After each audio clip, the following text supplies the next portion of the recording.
All right, let's jump right into this explainer and look at an absolutely legendary moment in sports history, the 1985 William Jones Cup gold medal match in Taipei. We're setting the stage for what is, quite simply, the ultimate David versus Goliath basketball clash. Imagine the atmosphere in that arena. You know, the tension, the sheer anticipation. It's a story of how a team with literally everything stacked against them walked onto the court and completely rewrote the script. So you've got to ask yourself, how does a battered, severely undersized team slay actual giants? Well, that is the terrifying puzzle that faced Coach Ron Jacobs and his San Miguel Corporation NCC Philippine squad. The stakes for this gold medal match were absolutely immense, and the odds they were facing, seemingly impossible. We're talking about a squad taking on an incredibly intimidating, loaded roster of future stars. Section 1. The David versus Goliath matchup. To truly grasp the magnitude of this upset, we first have to understand the massive physical disparity between the two teams stepping onto the floor that night. I mean, this wasn't just a slight disadvantage, it was a literal mountain to climb.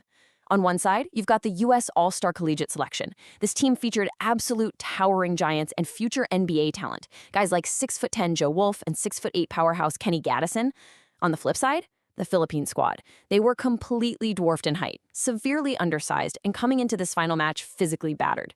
Because of this massive physical gap, the Filipinos couldn't just rely on brute strength. No way. They had to rely entirely on elite tactical discipline, breathtaking speed, and unmatched heart just to survive against these American stars. Section 2. The long-range assassins. So what do? How do you counter a team that can literally just reach right over you? Well, you have to change the geometry of the court. The Philippine team relied heavily on incredible floor spacing to stretch out the defense. You had Alan Kaidik, appropriately nicknamed the Trigger Man, acting as a constant long-range assassin. He was hitting these clutch, deep three-pointers that completely silenced the U.S. bench and dismantled their zone defenses. Then you pair him with Chip Engeland, the naturalized sniper, who provided vital outside shooting and steady, reliable playmaking. By pulling the American Giants away from the paint, the Kaidik and Engeland show created an absolute gridlock through regulation. They traded blows, possession for possession, completely neutralizing wave after wave of intense U.S. attacks. Section 3. Playing through the pain. But, brilliant tactics can only take you so far. At a certain point, a championship match becomes a grueling test of human endurance and sheer will. As this battle wore on, the physical toll became excruciating. Forward Jeff Moore became the undeniable anchor of this team's willpower. He was suffering from severe hip and knee injuries. He was visibly limping on the court, playing in immense, agonizing pain. Yet, when faced with the option to sit down, he absolutely refused to permanently sub out. Instead, he chose to gut out every single possession as if it were his very last. Despite those severe injuries, Moore was out there throwing his battered body into what was essentially a towering American forest. He was pulling down crucial offensive rebounds against guys much, much taller than him, setting these bone-crushing screens to free up the shooters we just talked about, and wildly fighting for loose balls. His relentless output, especially in the face of such pain, perfectly captures how heart and hustle can secure those vital extra possessions. He was the engine that kept the Philippine squad alive.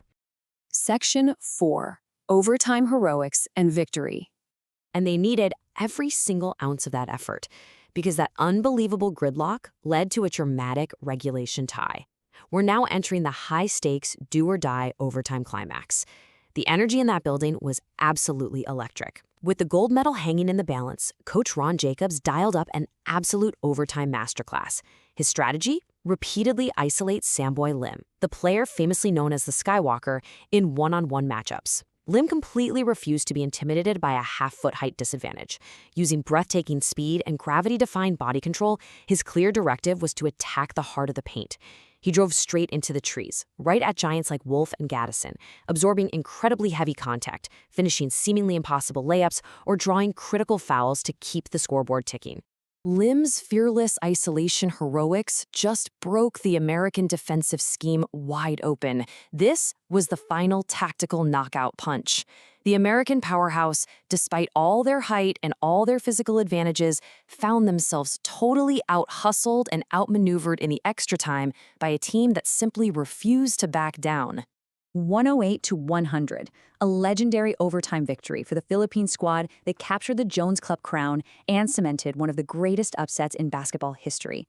Fueled by Kaidik's range, England's poise, Moore's warrior-like grit, and Lim's breathtaking overtime heroics, they kept their composure and achieved the impossible. So it really leaves you wondering, if elite tactical execution and sheer unbreakable willpower can shatter a towering obstacle like the 1985 U.S. All-Stars, what towering obstacles in your own life could be dismantled with that exact same focus and heart?